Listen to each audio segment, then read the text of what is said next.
Hey everyone, it's Jeff Young, kinesiologist, and in this video I'm going to explain how I go about performing my initial squat assessment with my clients.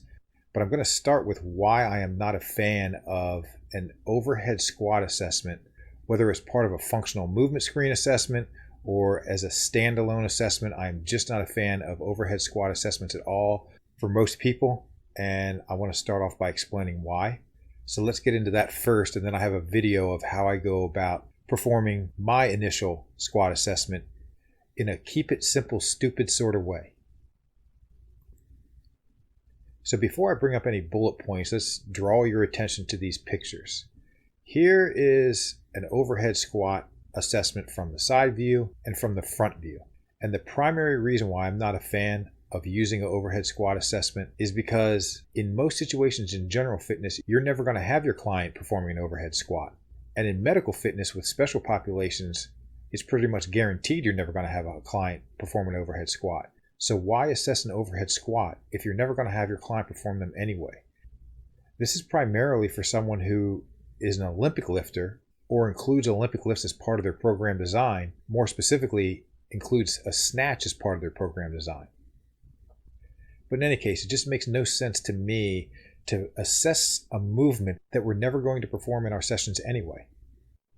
Another reason why I'm not a fan of an overhead squat assessment relates to the bullet points that I'm getting ready to bring up. So I actually pulled these pictures from an article in the National Strength and Conditioning Association's Journal of Strength and Conditioning Research. The article is titled "Modifying the Functional Movement Screen Deep Squat Test." And I'm just going to go ahead and read these bullet points, and they correspond perfectly with what my experience has been over the last 15 years of my career. A significant improvement in movement quality occurred when removing the overhead component of the functional movement screen deep overhead squat test. Therefore, for individuals who do not have a functional need for arms overhead squatting, like I just described, evaluating squat technique with a deep overhead squat test might underestimate movement quality. So what that means is that, of course, if you have someone perform an overhead squat, you're going to find dysfunction with them. It is a foreign movement for most people, and it's also a difficult movement to have your arms overhead, which puts a lot of your body on stretch while you're simultaneously squatting down to at least thighs parallel to the ground. So it's a novel movement. It's a foreign movement, and yes, in a lot of cases, it's going to bring out supposed dysfunction. But as they showed in this study, as soon as they took the subject's arms and placed them in front of their body instead of overhead, this supposed dysfunction magically disappeared. So unless you have a client who is going to be performing Olympic lifts, more specifically snatches, there's just no reason to perform an overhead squat test. So arguments I've seen for people who do like to use the overhead squat assessment as an initial assessment for their clients is that they believe it's a great way to seek out mobility issues, stability issues, motor control, or postural issues. But my response to that is that it's actually one of the major reasons why I start off by performing a joint range of motion assessment like I showed in another video. Because this way, before I even take them out on the floor to have them perform any type of movement assessment, I can already rule in or rule out joint mobility issues. So the joint range of motion assessment I perform lets me know, for example, if they're tight at their ankle capsule, which is going to give me a sense as to whether or not they're going to have issues squatting. Or it'll let me know if they're tight at their hips and may have problems hitting depth in a squat. So if you know your joint ranges of motion and perform an assessment before you even see them move, you've already answered this question. If the person has stability issues, then the fix is actually going to be to squat, and more specifically, it's going to be to balance strength around each joint, and proper program design where you're strengthening every major muscle group in the body in all three planes of motion is going to take care of that over time. If they have motor control issues, that just means that they have improper form. And this is where verbal, tactile, and visual cueing, slowing the movement down if they have improper form, and finding this proper start point is going to fix this issue. So there really isn't any magic to correcting motor control issues. The coach just needs to know what proper form is, and when they see improper form, They just need to use these things to correct it. And if the person has postural issues while they're performing a squat, whether it's an overhead squat or any type of squat, really you can just see above, because it's still going to come back to using verbal, tactile, and visual cueing, such as having them look in the mirror or taking a videotape of them and showing them the video so that you can point out what was wrong and how to correct it. And once again, slowing the movement down is really important as well, because it helps develop a mind-body connection while you're simultaneously cueing them and letting them know what should be happening, what muscles they should be feeling work, telling them to look in the mirror at their hips and their legs, and other related cueing to help develop a mind-body connection. And then, as you'll see in the video that's coming up in the next slide, one of the most important things you can do is just find that individual's proper start point. So let's go ahead and get straight to the video.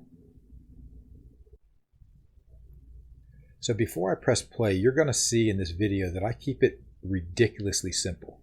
And the main thing I do in my initial squat assessment is show them what proper form is, start off with a ridiculously conservative start point that I know is going to be too easy for them, and then slowly begin increasing the depth until I find that person's comfortable baseline. So let's go ahead and look at the video, which I'll probably pause several times just so I can make some points, and then I'll wrap it up.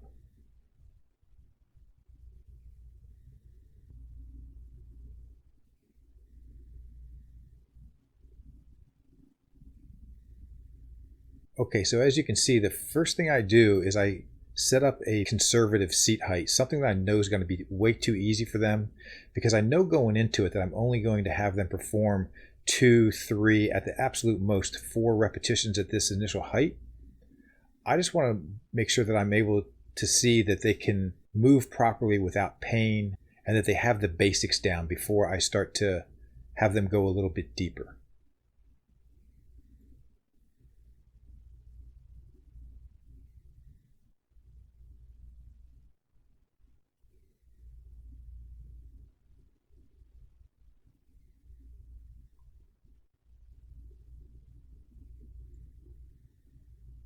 And then, as you can see from these guidelines, these are the 4 main things that I'm looking for during the entire initial assessment. Do they have proper motor control through the entire movement? Is there symmetry? And what I mean by that is that are their thighs going out at the same angle, and are they dropping straight down and coming straight back up? So I'm actually drawing plumb lines with my eyes as a way to look for symmetry. And then usually through asking them, I'll just make sure that they're not having any pain. And by looking at their face, I'll make sure that I don't see any apprehension.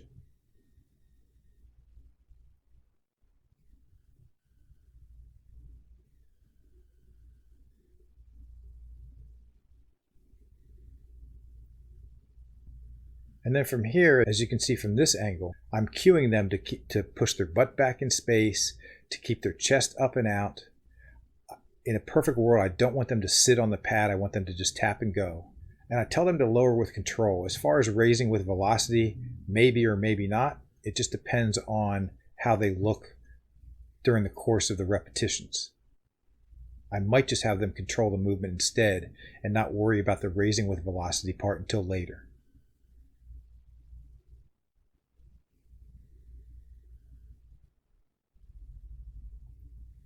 And then here you can see I've taken away an AirX pad, so now the depth is beginning to increase. And as the depth increases, now I'm starting to look more closely at proper form, symmetry to make sure that they're not shifting to the side and that their thighs are still pointing outward from midline with symmetry. And I'm also starting to look down at their feet and make sure that as the depth increases and it starts to become just a little bit more challenging, that their weight distribution on their foot is still towards their mid/hind foot instead of their forefoot.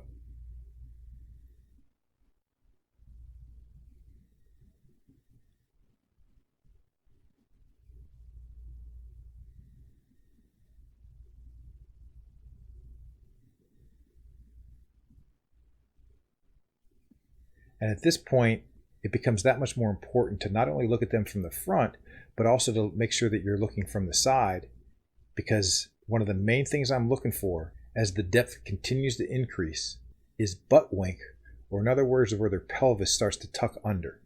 because ultimately that's going to be one of the things that determines their depth.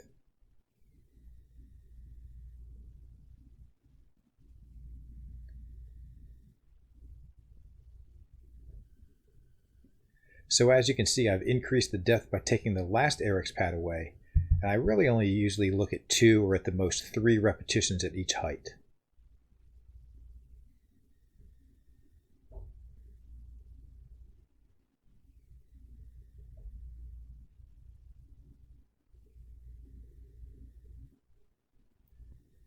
But I want to point out that another thing I look at very closely is their knee flexion.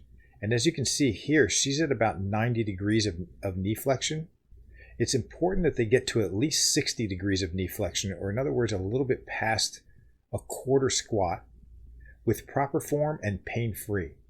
Because if they can't get to at least 60 degrees of knee flexion without experiencing some pain, or they have apprehension, or you can tell that it's starting to get hard for them because they're so weak or deconditioned that it's challenging to get back up, then I'm going to rule out squats as part of their initial program design and use things like hip thrusts, leg press, knee extensions, and knee curls to strengthen their lower body instead.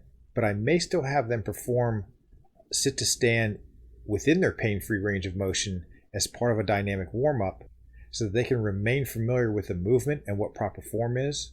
And then over the course of time, as their legs are getting stronger and we're working on any potential mobility issues, I'll reassess this on occasion.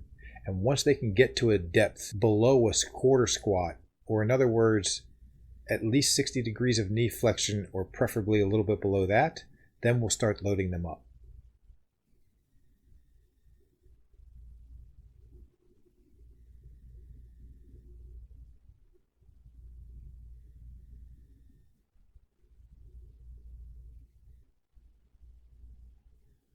And now here we have her final depth, and I'm going to wait till she gets down to the bottom, and then I'm going to pause it.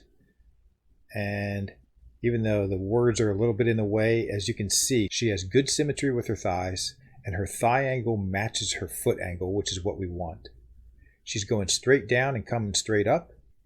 She's pain-free and is able to keep her form throughout the entire movement.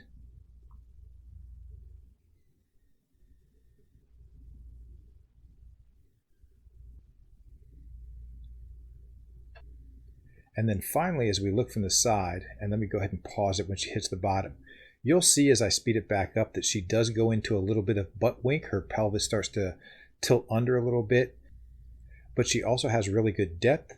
So ultimately, I probably don't want her squatting quite this deep, but I've been able to find her start point, and it'll be a hair higher than this.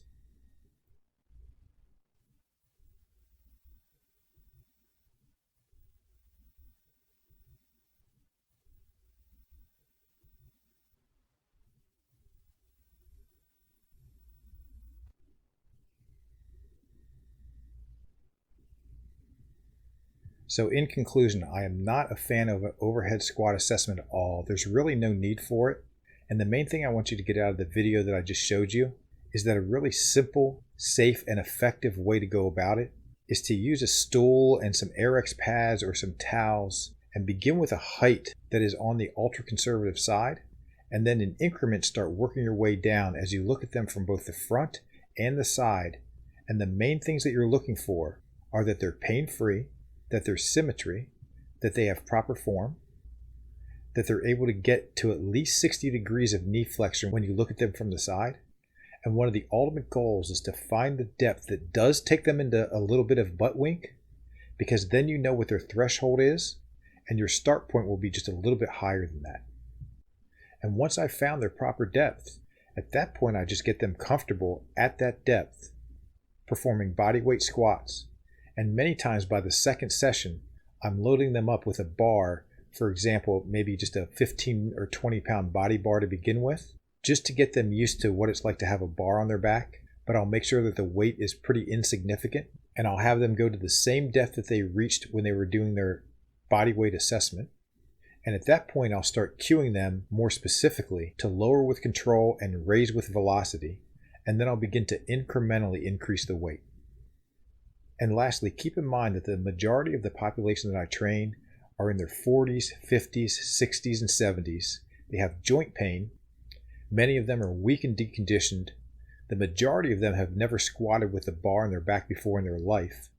And there's absolutely no way I'd start with an overhead squat assessment because it's going to be too difficult, and it's important for me to gain their trust right from the beginning and select exercises that they can perform and show them that I'm not out to hurt them and that I want them to be successful right from the start. So I hope you enjoyed this video. Let me know your thoughts, and I'll see you in the next video.